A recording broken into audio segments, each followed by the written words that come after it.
went to when he was transferred to public service from trade, he posted the picture of Gachagua. And many people interpreted is the person behind the move, because they see that public service is not a lucrative position. Trade was. So they saw Kenyans see that as a demotion from trade to public service. So he went to Raila and he went to Kalonzo and Maina Jenga just to show Ruto, if you touch me one more time, I have an option. So that don't let Gachagua push you so hard that you want to sack me. You see, even the move that he wanted to be, they wanted to take Mudavadi out of railways to replace the offices of CS, wapatie Mudavadi, lakini ikabackfire. Moses Kuria akakataa kutoka. So it's just politics of Mount Kenya region at play. And Moses Kure is wise. He cannot go to there. He cannot. He's just preparing himself as an option that if Gachagua is not able, he can be able to be the deputy president, because being deputy president of William Ruto is not cast into stone. Gachagua position is not guaranteed. By even the constitution or by anything or agreement, it is not guaranteed. The position of Gachagua can change. 2032, 2027, Ruto can choose Kindiki, can choose Moses Kuria to be the deputy president of Kenya. So, because Gachagua, yeye tu hakuna, sibora yake msapere. Gachagua has brings nothing in value to Ruto.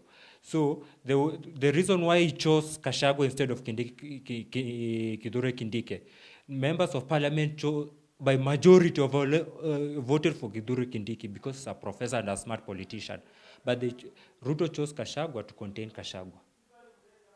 Because the moment there were 50-50 about when Gachagua saw that Kithure Kindiki has been chosen by members of parliament to be the deputy president, aliorganize maandamano huko kwa Mathira.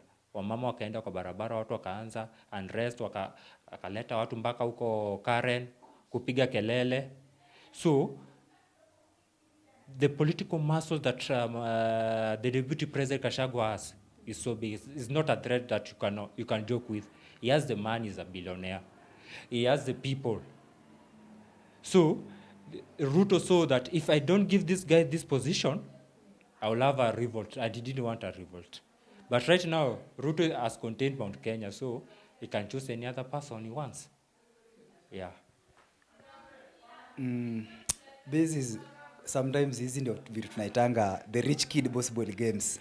You know, when the rich kids are playing, the poor wanateseka. You know, kusema ati this thing will affect the meeting of CS and Raila. Kuria na Raila na Kalonzo at it affect. It can't affect him.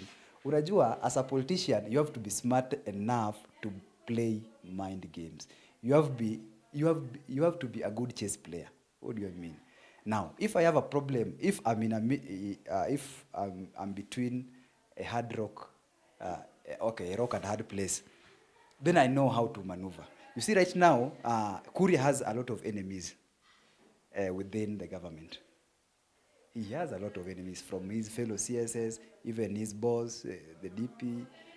You see, and akupeleka back. You see, when Kuria was Minister for Trade, the industrial parks that he was launching, he mainly targeted the Azimio areas. If you were keen, he went to Siaya, Kisumu, Vihiga, Bungoma, and also here. And the day he was in Siaya, that guy, there's a story he narrated about the history they have with the ODINGA family. If you are listening that keenly, and the governor was there, most of ODM politicians were there, if you are listening to that speech keenly, you could see a man who was trying to tell his enemies within the government that even if you're fighting me, I'm not an orphan. You see, the moment you let me go, these guys, I feel at home with them. I still have a history with them. And that is what he's still doing. That's why he has a pressure right now, because already he's going after everyone. He's pissing off everyone in Mount Kenya, by going against all the odds. I mean, the other day he's supporting Kawira Mwangaza. He even, tweets about the Senate, telling, in what appears like he's telling the Senate what to do, not to impeach Kawira. And that is pissing a lot of people. And then the same, after some few days, he's still with Raila Kalonzo. So he's telling them, you guys, I'm here, I'm working with, I was appointed by the appointing authority. I'm working here. But if you feel that you can remove me, I'll even be more of a nuisance when I'm in the other side, because I still feel at home. So I'm looking at it. Yes, the problems, wanasemanga in politics, once you do a mistake, you can be punished. But you see, you can also be punished depending on the level of who you are. Yeah, so I can say it's a 50-50. It can land him into problems, or it cannot land him to. Yeah. Yeah, has he wind up leo hii Malema ametuvisit hapa Kenya? Yeah. Malema from South Africa. Okay. Yeah, ameingia Kenya. Okay. Before we wind up on on that issue, remember UDA, we're having a grassroots election on 9th. And this is what's happening in Mount Kenya.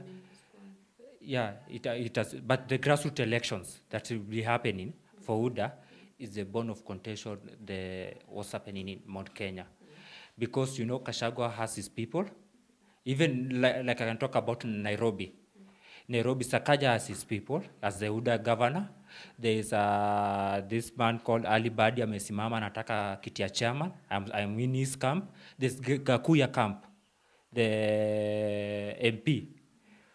Gakuya who is an MP in Nairobi, but wants to be governor 2027, anapiga Sakaja, and this is a guy who's been sponsoring motions against Sakaja to be impeached. So he has his lineup. So there's that fight for, and anasupportiwa na Gachagua, because Gachagua is not supporting who? Sakaja. So that's the matrix of politics. There are a lot of things in there. Let's go to Malema. First of all, I want to say I'm disappointed by Babu Owino, because my Babu Owino, though we are now fighting, is my idol, and has been my idol since university days. He could be there to welcome who? Malema, when he landed at JKIA. Why? Because that's who we want him to be. We want Babu Owino, the old Kibet. Even right now, I want Babu Owino to be a presidential candidate and to carry himself as a presidential material, because he has a future. He has a